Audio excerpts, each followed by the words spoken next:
Danke. Bitte. Dann darf ich Sie als neue Mitarbeiterin ganz herzlich begrüßen. Danke. Stellen Sie doch nicht dümmer, als Sie sind. Der Alte hat doch bestimmt ein paar Sachen aufgeschrieben, die er lieber mit ins Grab genommen hätte. Und nun kommen Sie und wollen seine kleinen Geheimnisse lüften. Glauben Sie, das hätte ihm gefallen? Ich sehe ein, dass du wütend auf mich bist. Und ich akzeptiere, dass du mir den Job weggenommen hast. Aber so kann es mit uns nicht weitergehen. Da hast du allerdings recht. Wenn du heulen willst, geh bitte nach draußen. Ich kann mich nicht konzentrieren. Christoph, was ist? Lies weiter. Ich kann nicht glauben, was hier steht.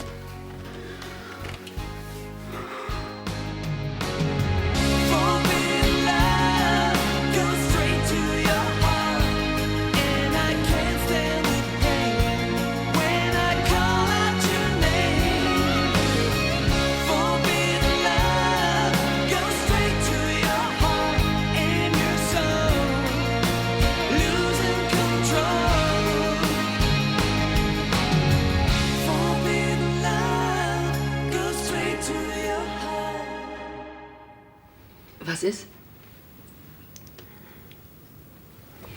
Mein Vater und Clarissa. Hier. Du hattest völlig recht mit deiner Vermutung. Sie hat mich geküsst. Ich habe nichts dagegen unternommen. Ich konnte mich nicht wehren. Clarissa und ich, wir haben uns geliebt. Lies bitte weiter. Es war wunderschön, ihren jungen Körper zu spüren, ihre Haut, ihren Duft. Sicher, ich hätte Nein sagen müssen. Aber als sie vor mir stand und mich fragte, darf ich dich glücklich machen, da war es um mich geschehen. Soll ich weiterlesen? Es ist kurz nach Mitternacht und ich kann nicht einschlafen. Oh mein Gott, was habe ich bloß getan?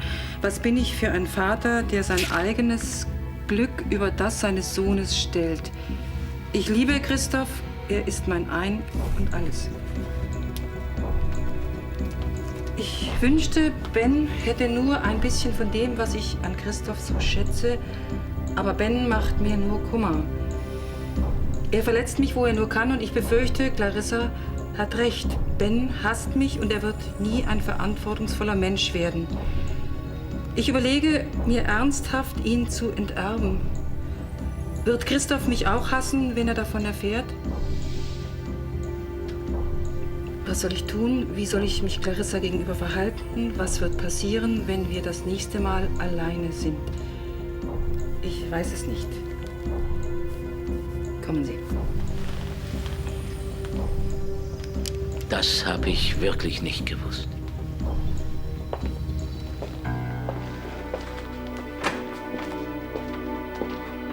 Ein Telefonanruf hier, ein Gespräch da. Der Name von Anstätten öffnet viele Türen. Und Ohren. Aber wem sage ich das? Clarissa, hörst du mir eigentlich zu? Sicher. Du hast telefoniert. Und weiter? Die Manager aus der Szene fanden meine Ausführungen über eine gewisse Sophie Lewinsky sehr aufschlussreich. Dann hast du also doch ein paar kleine Intrigen gesponnen. Nicht doch. Ich habe denen nur gesagt, was sie von dieser kleinen Schlampe zu erwarten haben, wenn sie erstmal meine Position eingenommen hat. So, was denn? Nichts. Diese Person hat doch von Tuten und Blasen keine Ahnung. Bei letzterem wäre ich mir da nicht so sicher. Darauf habe ich natürlich auch angespielt. Ich habe angedeutet, ganz diskret natürlich, dass sie ihren Job nur wegen ihrer Qualitäten im Bett bekommen hat. Du meinst, dieser Hinweis schreckt diese Herren ab? Ich denke schon. Die Typen in der Musikbranche haben doch genug Auswahl. Für ihre kleinen Abenteuer suchen die sich nicht ausgerechnet eine aus, die sie hinterher damit unter Druck setzt. Siehst du? Alle Achtung. Das hätte ich nicht besser hinkriegen können. So schnell wird die Kleine in dem Geschäft keinen Treffer landen. Sie wird ganz schnell bereuen, jemals ihren Zapfhahn verlassen zu haben. Gut, gut.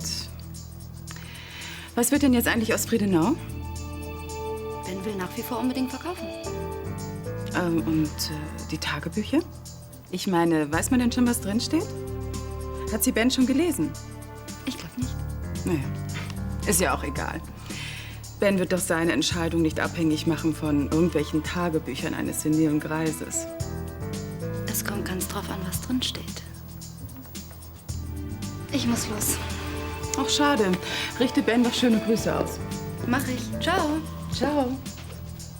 Miststück. Die weiß bestimmt mehr. Gut, dann versuche ich später nochmal. Wiederhören. Haben Sie den Termin mit Wiggenhauser endlich klar gemacht? Nein, seine Sekretärin sagt, dass er seit 10 Uhr in einer Besprechung sitzt. Ja, muss ich denn hier alles selber machen?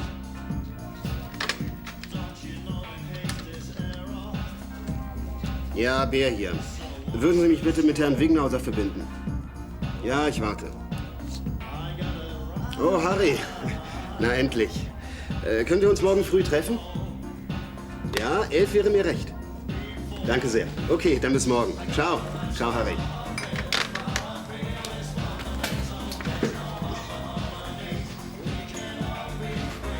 Wo waren Sie denn hin? Zu einem Probentermin mit der Band. Die Gruppe scheint sehr vielversprechend zu sein. Ja, aber ich brauche Sie hier. Aber der Manager ist auch da und er will mir einiges über diese Band erzählen. Und es dauert auch bestimmt nicht lange. Ja, gut, geht sie schon. Aber damit wir uns richtig verstehen, ich brauche Sie hier im Büro und nicht irgendwo da draußen. Aber ich kann ja wohl schlecht sämtliche Bands hierher bestellen. Lassen Sie sich Demobänder schicken. Hören sich die Dinge an und wenn was Gutes dabei ist, dann können Sie sich immer noch einen Gig ansehen. Okay. Aber ich glaube, Tanja von Anstetten, meine Vorgängerin, war auch ständig unterwegs. Die hat auch nicht den halben Tag gebraucht, um eine lächerliche Telefonverbindung herzustellen. Was sollte ich denn machen, wenn mich diese Sekretärin noch nicht mehr durchstellen will? Dann setzen Sie sich durch.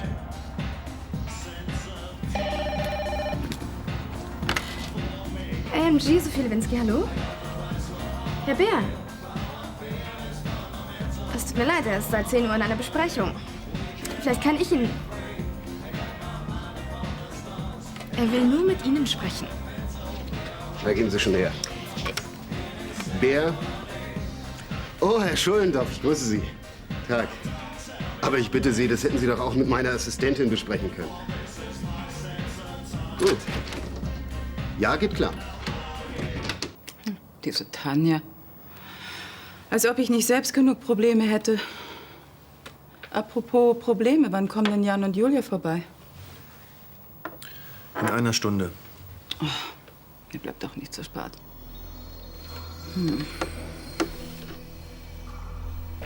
Ein bisschen weniger Rouge wäre sicher besser. Ich muss schlecht aussehen. Richtig elendig. Die beiden müssen bei meinem Anblick von Mitleid zerfließen.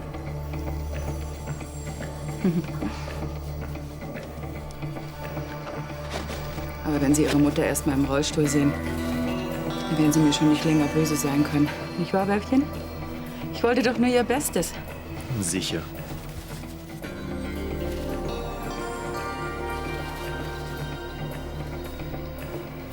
Wie sehe ich aus?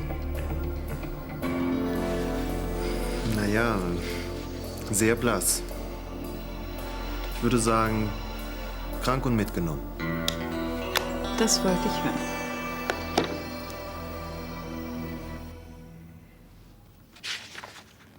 Und, was sagst du? Was soll ich sagen? Begreifst du denn nicht? Clarissa hatte ein Verhältnis mit unserem Vater. Da steht's schwarz auf weiß. Und da steht auch, dass ihre Lügen unseren Vater zur Änderung des Testaments veranlasst haben. Papier ist geduldig. Was willst du denn damit wieder sagen? Dass man auch schon Hitlers Tagebücher gefälscht hat. Also, nichts gegen unseren Vater, aber so bedeutend war er nur auch wieder nicht. Wer sollte denn sowas tun? Na du. Ich? Bist du wahnsinnig? Du bist doch der Einzige, der in diesen Tagebüchern gut wegkommt. Außerdem würdest du alles tun, damit Friedenau nicht verkauft wird. Aber ich würde das Andenken unseres Vaters niemals in den Schmutz ziehen. Ben, bitte begreife endlich. Clarissa hat dich bei Vater schlecht gemacht. Und bevor du jetzt irgendwas Unüberlegtes tust, bitte denk noch mal in aller Ruhe darüber nach. Gut. Das werde ich tun. Aber mach dir keine allzu großen Hoffnungen, dass ich meine Pläne ändern werde.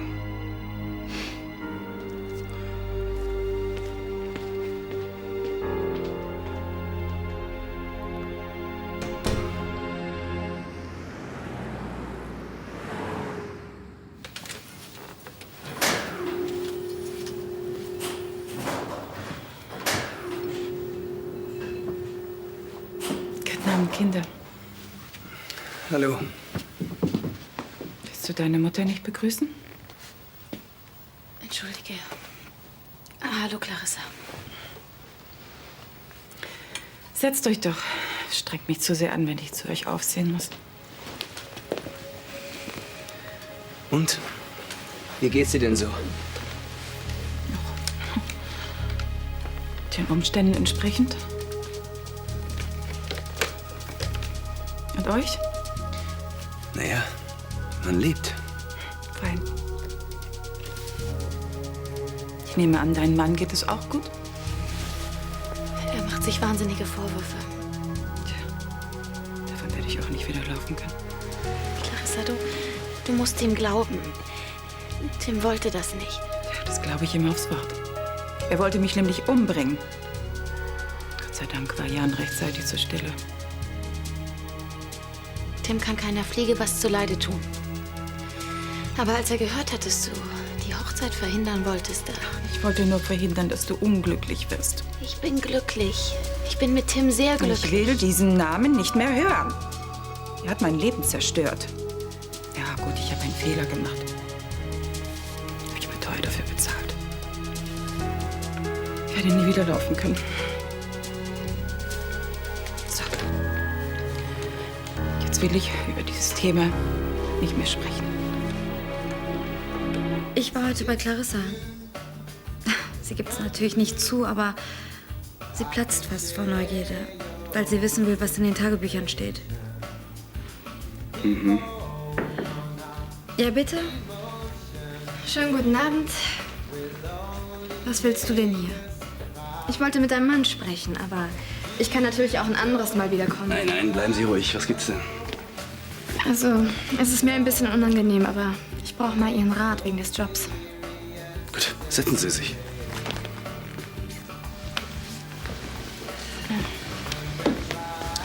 Danke. Tja, vielleicht bilde ich mir das auch nur ein, aber ich habe das Gefühl, ich mache alles falsch. Ich komme an die Leute nicht ran. Und wenn ich sie endlich mal am Telefon habe, dann sind sie entweder furchtbar unfreundlich oder zickig oder sie wollen gar nicht mit mir sprechen. Ich habe das Gefühl, die gesamte Musikbranche hat sich gegen mich verschworen. Hältst du dich da nicht ein bisschen für zu wichtig? Das sind die ganz normalen Anfangsschwierigkeiten. Machen Sie sich da überhaupt keine Sorgen. Wissen Sie was? Tanja wird Ihnen in den nächsten Tagen einfach etwas zur Hand gehen. Was? Ich soll der zur Hand gehen? Ach, ich glaube, das ist nicht nötig. Ich komme damit schon irgendwie allein zurecht. Ach was, Tanja hat zurzeit eh nichts zu tun. Wie kann sie Ihnen ebenso helfen? Das ist ja wohl nicht dein Ernst. Es ist mein Wunsch. Tja, wenn Sie meinen, das bringt was. Das meine ich nicht nur, das weiß ich. Also dann auf gute Zusammenarbeit. Ich will dann auch nicht länger stören. Aber vielen Dank jedenfalls und auf Wiedersehen. Ja, Wiedersehen. Was hast du nun davon, dass du meinen Job dieser Hilfsarbeiterin gegeben hast? Mir wäre das nicht passiert. Du wirst Sophie helfen und damit basta. Um die Unfähigkeit dieser blöden Kuh auszubügeln, bin ich dir also noch gut genug. Wenn du nicht parierst, suchst du dir demnächst eine andere Maloche. Und jetzt nerv mich nicht länger, ich habe ganz andere Sorgen.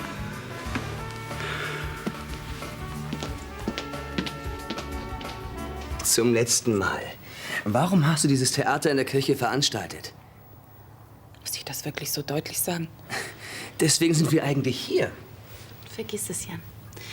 Lass uns gehen, komm. Echt. Ohne dass sie uns erklärte, was der ganze Scheiß soll? Also raus damit.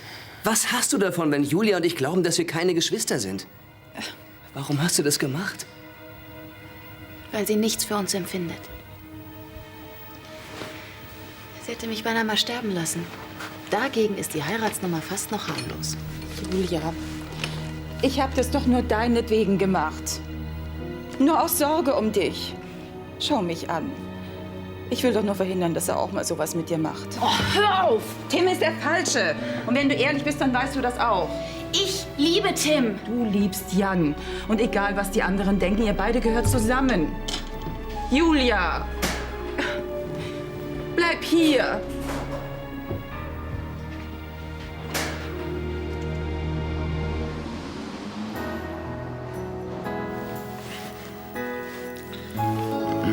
Morgen. gestern gar nicht mehr gehört. Bin gleich eingepennt. Macht nichts. Ich habe doch bis zum Umfallen in unserer neuen Wohnung geschafft.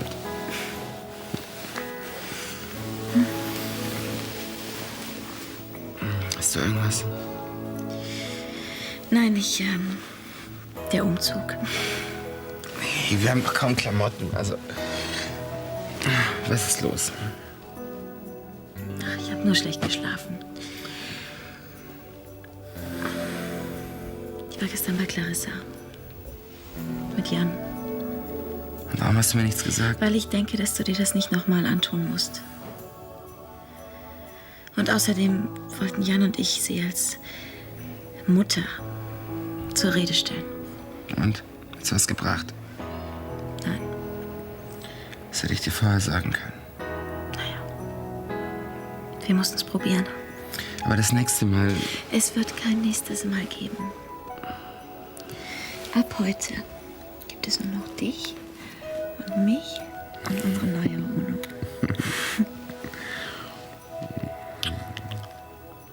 Diese Tagebücher lassen mir keine Ruhe. Ben hat so merkwürdige Andeutungen am Telefon gemacht. Sie werden es bestimmt gleich erfahren. Oh, ich kann gut darauf verzichten. Wenn jetzt in den Tagebüchern etwas steht, das zur Versöhnung von Ben und Christoph führt, dann kann ich meinen Umzug nach Friedenau vergessen. Tja, und das wäre wirklich schade. Du sagst es. Nein, ich muss jetzt zu anderen Mitteln greifen. Ben hat Stress mit Tanja. Und Ben hatte schon immer eine Schwäche für mich. Warum sollte sich das geändert haben? Er ist schließlich auch nur ein von Anstetten. Nicht mal 2 Wochen und ich hatte die ganze Szene im Griff. Toll. Aber was soll ich denn machen, wenn ich noch nicht mal durchgestellt werde? Mach die Schnepfe am Telefon zur Schnecke. Das wirst du ja wohl können. Sophie, Oh, Tanja. Schön, dass Sie mal reinschauen. Wie geht's Ihnen? Gut, und Ihnen? Arbeit und Probleme, soweit das Auge reicht. Ich weiß. Darum hat Ben mich auch gebeten, Sophie etwas unter die Arme zu greifen. Ich hoffe, Sie haben nichts dagegen. Ich bitte Sie, ganz im Gegenteil. Unser Freund Fred sitzt mir mal wieder am Nacken. Dieser Wichtigtuer, der schreibt doch nur für dieses Lokalblättchen. Aber auch da kann er eine Menge Schaden anrichten. Sie werden mich heute Abend bei dem Termin mit ihm vertreten. Gern, wenn Sie mir vorher noch sagen, was ich da tun soll. Er will unbedingt eine Reportage über die Fabulous 4 machen.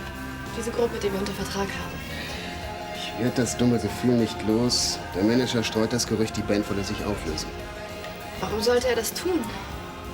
Ja, um an Kohle rauszuschlagen. Er tut so, als ob. Und dann wird den Mitgliedern das Bleiben durch mehr Geld erträglich gemacht. Ja, das Dumme ist bloß,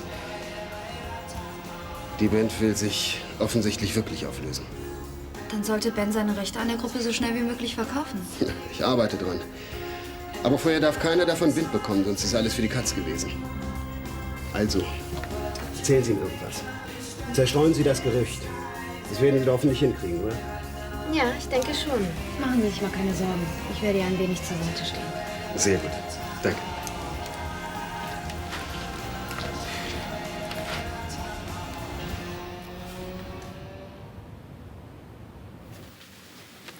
Wartest du dann in der Halle auf mich? Ich lass dich rufen, sobald ich fertig bin. Du wolltest mich sprechen? Mhm. Möchtest du einen Drink? Nein, danke. Ich trinke keinen Alkohol, wenn ich fahre. Ist Tanja gar nicht da? Tanja ist geschäftlich unterwegs. Sind wir beide also ganz allein? Ja. Es geht um die Tagebücher meines Vaters. Er schreibt, dass ihr beide ein Verhältnis hattet. Und dass du ihm so ganz nebenbei diverse Lügen über mich erzählt hast. Und das glaubst du? Warum sollte er das erfunden haben? Keine Ahnung. Vielleicht war da der Wunsch der Vater des Gedankens und er hat seine erotischen Fantasien zu Papier gebracht. Seine Träume lesen sich aber ganz realistisch. Wenn es seine sind. Hast du schon mal daran gedacht, dass die Tagebücher vielleicht gefälscht sein könnten? Das war mein erster Gedanke. Und dein zweiter? Dass du ein verdammtes Luder bist. Aber Ben, ich habe deinem alten Herrn seine letzten Tage etwas versüßt. Ich wüsste nicht, was daran so schlimm sein sollte. Ach, wo bleibt der Typ denn bloß? Der kommt schon noch.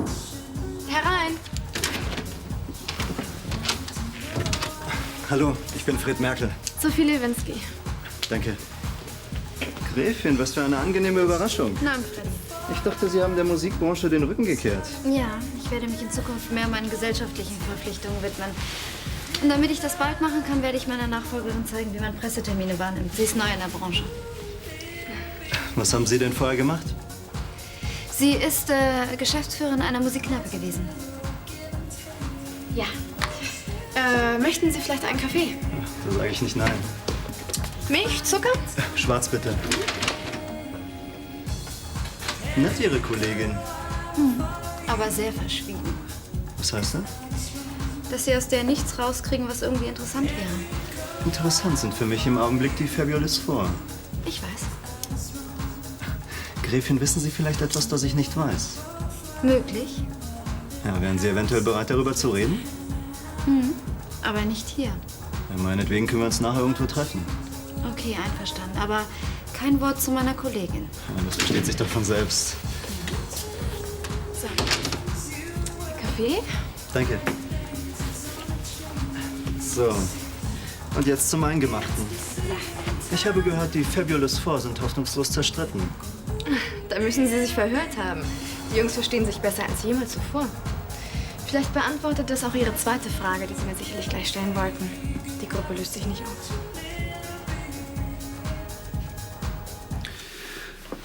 Warum hast du das gemacht? Warum bist du mit unserem Vater ins Bett gegangen? Du warst doch mit Christoph verheiratet. Und deshalb kann dir doch das ganz egal sein. Er ist immerhin mein Vater gewesen. Mein Gott, ob nun ich oder eine andere. Er hat seinen Spaß gehabt. Und du? Was hast du davon gehabt? Einfluss auf die Testamentsregelung. Und deshalb hast du ihm also diese Lügen über mich erzählt. Genau. Aber warum? Warum wolltest du verhindern, dass ich meinen Teil des Erbes bekomme? Es war doch genug für beide da. Ich wollte, dass Christoph alles bekommt. Du weißt doch, Geld macht Männer unglaublich erotisch. Dann hat Christoph also die Wahrheit gesagt. Wo willst du hin? Zu Christoph, ich habe eine Menge wieder gut zu machen. Das wirst du schön bleiben lassen. Willst du mich daran hindern? Ja. Wie?